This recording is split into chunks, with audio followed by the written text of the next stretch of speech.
हम बात कर रहे हैं पेन की, दर्द की, जो हमने पार्ट 1 में बात किया था। आप हमारे YouTube चैनल पे अगर देख रहे हैं तो हमारा पार्ट 1 भी देखिए। ये पेन जो हम पढ़ा रहे हैं, दर्द, और प्योर इलेक्ट्रो होम्योपैथी से पेन मैनेजमेंट कैसे कर सकते हैं, इसको हम पढ़ रहे हैं। तो टाइप्स ऑफ द पेन हमने आपको बताया था कि किस तरीके से न्यूरल या न्यूरेल्जिक, देन द रूमैटिक, ये टाइप्स ऑफ द पेन, जिसमें कि आपकी स्नायुओं की सूल आती है, नर्व्स की, रूमैटिक, ये सब इसमें आती हैं। दूसरा, जहां पे सूत्रों में इन्फ्लामेशन हो जाए, कंजेशन हो जाए, या इस तरह के दर्द आते हैं। समझ गए बात को? अब आते हैं कि दर्द कोई भी आ रहा है तो किस बेस पे हम सिलेक्शन ऑफ द रेमेडी करते हैं, किस बेस पे दर्द की दवाइयों को हम सेलेक्ट करते हैं। समझ गए बात को कि कैसे हम सेलेक्ट करते हैं दवाई को? तो मान लो कि पेन,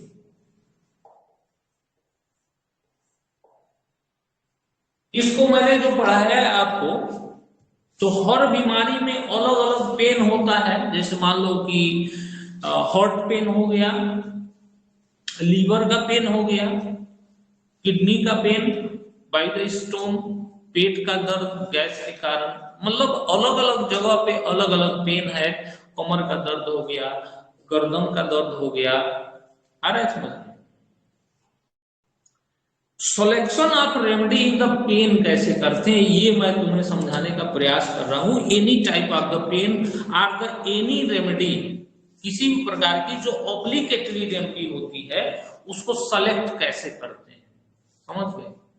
कैसे हम सेलेक्ट कर सकते हैं किसी में ऑब्लिगेटरी रेमेडी। समझ गए?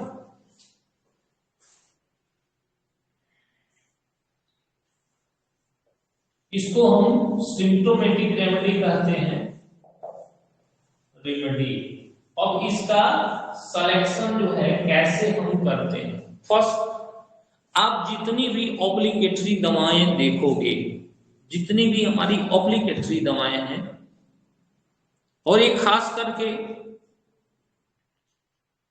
किसी भी तरह के सिम्टम में जो हम दवाई ऑब्लिगेट करवा रहे हैं, तो पेन की यहां बात कर रहे हैं, दर्द की, तो दो चीजें आप लोग जरूर देखते हो कि जो दर्द है वो किस माध्यम से दर्द जा रहा है। ठीक, यानी कि नर्वस सिस्टम, तंत्रिका तंत्र और सर्कुलेटरी सिस्टम, दो तंत्र का महत्वपूर्ण रोल होता है। समझ गए बात को? और किसी अंग में दर्द है, दर्द तो किसी अंग में ही होगा। आ रहा है समझ में? उस अंग में क्या हो सकता है, ठीक, उस आधार पे तय होती है हमारी ये एप्लीकेशन वाली रेमेडी। समझ गए बात को? यानी कि पहले क्या करना है, ऑर्गन, यानी कि जिस अंग में पेन हो रहा है, आ रहा है समझ में, उस ऑर्गन की दवाई। उसके बाद क्या होता है, नर्वस सिस्टम,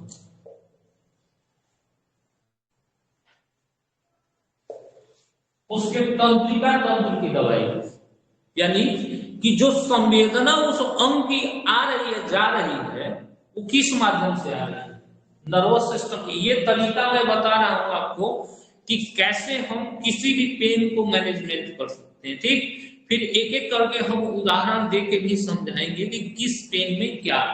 और तीसरा क्या होता है, सर्कुलेटरी सिस्टम। ठीक है, सर्कुलेटरी सिस्टम। अब लगाने में आपकी दवाइयां, इलेक्ट्रो होम्योपैथी जो हमारी दवाइयां हैं, लगाने में कई मोड में इस्तेमाल होती हैं। समझ गए बात को? यानी कि मुख्य रूप से इसमें जो हमारी दवाई है वो डब्ल्यू है, आर है, वाई है, जी है और डी है। यही दवाई है ना? इतनी दवाइयां हैं जिसको इलेक्ट्रो होम्योपैथी में बनाया गया एप्लीकेशन के लिए। तो पहले तो इसके नेचर को हमें जानना पड़ेगा कि क्या क्या नेचर है इसका, समझ गए? तब तो हम उस अवस्था के आधार पर प्रयोग करेंगे। ये तो एक रैंडम मैं बता रहा हूं कि सिलेक्शन कैसे करते हैं, समझ गए बात को? रैंडमली कैसे किसी पेन को हम खत्म करते हैं। तो रैंडमली हमें करना क्या होता है कि जिस अंग में पेन हो रहा है उस अंग की दवाई, अब उस अंग में मान लो उस अंग की नर्वस सिस्टम की दवाई, ठीक? तो उस नर्वस सिस्टम में आपकी जो दवाई आती है वो F1 आती है और F2 आती है। दो ही दवाई है, F1 और F2 आती है। उसके बाद जो हमारी नर्वस सिस्टम पे काम करने वाली ये दवाई है, समझ गए? इलेक्ट्रिसिटी, यानी कि ये तीनों क्या किस पे काम करती है? नर्वस सिस्टम पे, तंत्रिका तंत्र पे काम करती है, जिसमें हमारी क्या होती है? WE, RE और YE, ये काम करती है ना तीनों, ये तीनों काम करती है। उसके बाद आती है बात कि सर्कुलेटरी सिस्टम, उस अंग का कहीं ना कहीं सर्कुलेशन बाधित है, कंजेशन है या टॉक्सिसिटी वहां क्रिएट हुआ है, तभी तो वो अंग में पेन क्रिएट हो रहा है। वो एक्यूट हो सकता है, सब एक्यूट हो सकता है, क्रॉनिक हो सकता है। यानी कि जो दर्द का कारण है, जैसे मान लीजिए मान लो कि जो डिजनरेशन हो रहा है वहां पे या सॉपुरेशन, पस बन रहा है, तो पेन क्रिएशन, वहां टॉक्सिसिटी क्रिएट हुई है, तो क्या होता है? वहां पेन क्रिएट होता है, दर्द वहां महसूस होता है। तो अगर हम वहां के सर्कुलेशन को बेहतर कर देते हैं, क्यों हम सर्कुलेटरी सिस्टम की मेडिसिन देते हैं? क्योंकि सर्कुलेशन को बेहतर करते हैं, चाहे वो पहले तरह का दर्द हो, यानी कि जो नर्वस सिस्टम यानी कि जो न्यूरल्जिक हो या रूमेटिक है, मान लो कि रूमेटिक है या न्यूरल्जिक, उसमें भी क्या हुआ है कि सर्कुलेशन ही बाधित हुआ है। आ रहा है समझ में?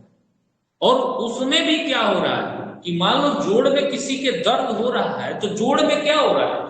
देयर इज अ इन्फ्लामेशन, सूजन होगी, और क्या हो सकता है? देयर में बी डिजनरेशन, यानी कि उस जोड़ में डिजनरेशन हो रही होगी या इन्फ्लामेशन हुई होगी ड्यू टू, मान लो inflammation due to uric acid, due to the any type of the proteins.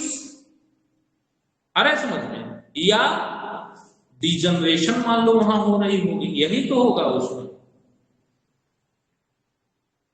या मान लो कि किसी को सर्वाइकल में पेन हो रहा है, सर्वाइकल या लंबर स्पॉन्डिलाइटिस हो रही है, लंबर से पेन हो रहा है या सर्वाइकल से पेन हो रहा है, तो क्या होता है उसमें? सर्वाइकल में क्या होता है कि मुख्य रूप से, इसलिए कहते हैं कि डिटेल में पढ़ो कि what is the pathological changes, वहां पैथोलॉजी क्या हो रही है, इसको समझो। रोग ठीक करना इलेक्ट्रोपैथी से बड़ी आसान है, बशर्ते कि हमसे जो नहीं ठीक हो रहा है उसके पीछे कारण यही है कि हम उसके कारण को नहीं पकड़ पा रहे हैं। ठीक, अंग की तो दवाई दे रहे हैं लेकिन कारण नहीं पकड़ पाते हैं, तो रोगी नहीं ठीक होता है। समझ गए बात को? कि सिम्टोमेटिक दवाई दे दिए हम, ऑर्गेनिक दवाई दे दिए, लेकिन कारण नहीं ठीक कर रहे हैं। कुछ तो कारण है जिससे वो रोग नहीं खत्म हो रहा है और उसको हम पकड़ नहीं पा रहे हैं। तो सर्वाइकल में मुख्य रूप से जो दो बोन के बीच में जो कार्टिलेजियस जो संरचना होती है, वहां पे जो गति होती है, उसमें क्या होने लगता है? वहां पे शुरुआती दौर में इन्फ्लामेशन होता है, ठीक, सूजन होता है, धीरे धीरे नहीं ठीक हो करते हैं सूजन को, तो क्या होता है? वहां पे धीरे धीरे डिजनरेशन होने लगता है। तो अभी तो डिजनरेशन होने से क्या हुआ? कॉम्प्रेसमेंट हुआ, कॉम्प्रेस कोई चीज दबेगी तो क्या होगा? सप्लाई बाधित हो गया, तो पेन क्रिएशन शुरू हो गया। समझ गए बात को? तो तुम्हें सर्कुलेटरी सिस्टम में जो हमारी दवाई आती है A1 आती है और A2 आती है, समझ गए बात को। और इसमें मुख्य रूप से जो दवाई यहाँ पे जो हम ऑर्गेनिक लेते हैं, मुख्य रूप से अंगों में ऑर्गेनिक रूप में आप चाहे वो C1 यूज करते हैं, चाहे C2 यूज करते हैं एप्लीकेशन में, चाहे C5 यूज करते हैं, तो पर्टिकुलर सब अंगों की अलग अलग दवाइयां हैं यूज करने के लिए, और उसमें अलग अलग तरीके के इस्तेमाल हम करते हैं। जैसे पेंट है हमारा, गद्दी है हमारी, पेंट है, गद्दी है, धोने वाला है, ठीक। विभिन्न तरीके से हम इस्तेमाल ग्लिसरीन में मिला के यूज करते हैं या वैसलीन में मिला के यूज करते हैं थोड़ा फुंसी घाव में। तो मेरा सिखाने और बताने का यही मतलब है कि आप अपनी क्लिनिक पे कैसे इन दवाइयों का प्रयोग कर सकते हैं आसानी से, और इसको कैसे हम सेलेक्ट करते हैं ये सिखाने का प्रयास है। तो धीरे धीरे इसको बताते जाएंगे और आप लोग सेलेक्ट करते जाएंगे। तो पहले क्या करना है कि पर्टिकुलर उस आर्गन को देखना है, समझ गए, जहां जो है। उसके बाद क्या ऐड करना है, नर्वस सिस्टम की दवाई। उसके बाद क्या ऐड करना है, सर्कुलेटरी सिस्टम की दवाई। तो नर्वस सिस्टम में उसमें क्या हो रहा है, हाइपर फंक्शनिंग हो रहा है या हाइपो फंक्शनिंग हो रहा है, क्या हो रहा है वहां पे, या कंप्रेसमेंट से सर्कुलेशन बाधित हो गया है। तो हमें क्या करना है, दर्द शांत करने के लिए सर्कुलेशन को चालू करवा देना है, जिससे दर्द शांत हो जाएगा। उसके बाद वहां देखना है क्या कि वहां इन्फ्लामेशन है कि डिजनरेशन है। मान लो इन्फ्लामेशन और डिजनरेशन, तो बी और जी का हमारा इस्तेमाल है, यानी कि कब इस्तेमाल है, तो इन्फ्लामेशन और डिजनरेशन की अवस्था में, समझ गए। जिसमें कि मान लो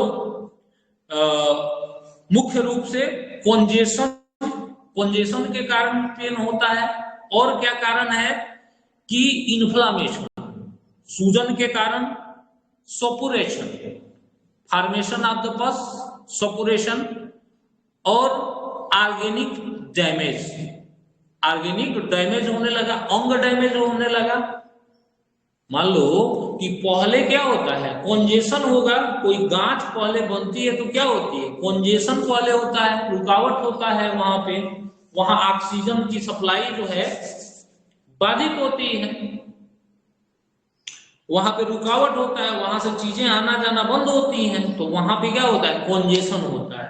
फिर क्या होता है, इन्फ्लामेशन। जब मान लो कि पानी बह रहा है, अगर जमेगा वहां पे तो गंदगी पैदा होगी ना, वहां पेन क्रिएट होगा, समझ गए बात।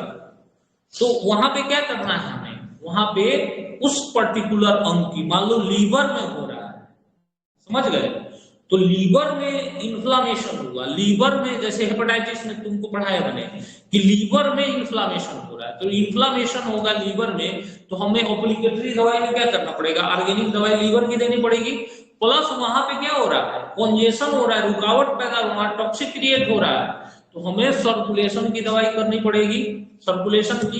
फिर वहां क्या देखना है कि वहां दर्द हो रहा है तो नर्वस सिस्टम की दवाई, प्लस वहां पे इन्फ्लामेशन है या डिजनरेशन है। समझ में आ रही है हमारी बात सबको, आप लोग सब लोग सुन रहे हैं, मेरी बात समझ में आ रही है। ये मैं क्लियर करना चाहता हूं कि आप जो है किसी भ्रम में ना रहें, आसानी से सिलेक्शन आप रेमेडी कर सकते हैं हर एक चीजों में आसानी से। ये इसका सिस्टम सेलेक्ट करने का, समझ गए।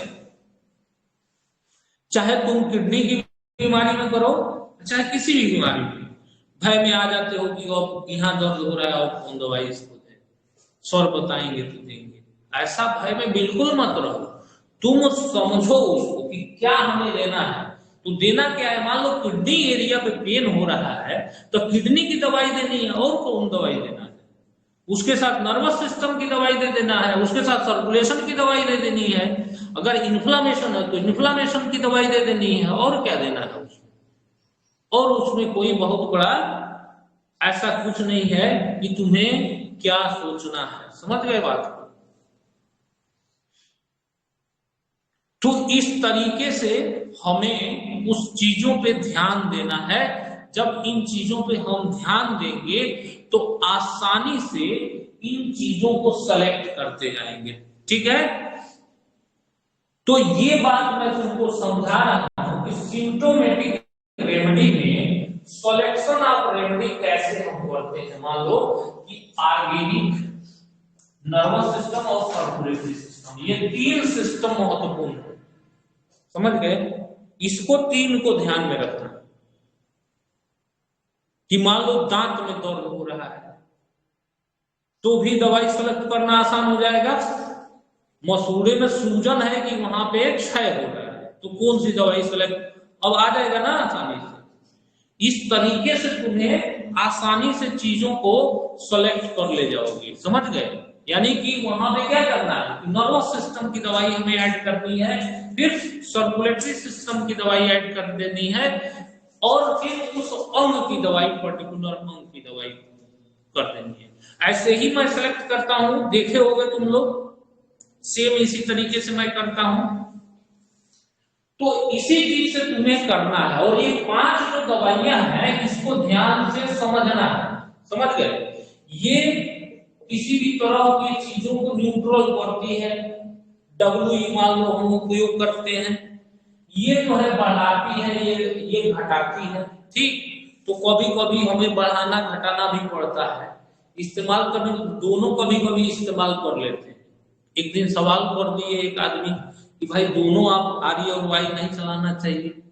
तो जरूरत अगर आपको पड़ती है हम इस्तेमाल कर लेते हैं, मैंने किया हुआ है, आप कर सकते हैं। ऐसा करके मैंने RE और Y का उपयोग करके मैंने स्टोन निकाल दिया 2 दिन में। एक पेशेंट का फंसा हुआ था तो इतना पेन से छटपट दे, इस दोनों का अल्टरनेट इस्तेमाल करके। कहीं किताब में नहीं लिखा हुआ है, किसी किताब में नहीं लिखा था। उसका स्टोन जो है मान लो फंस गया था आके यूरेथ्रा में।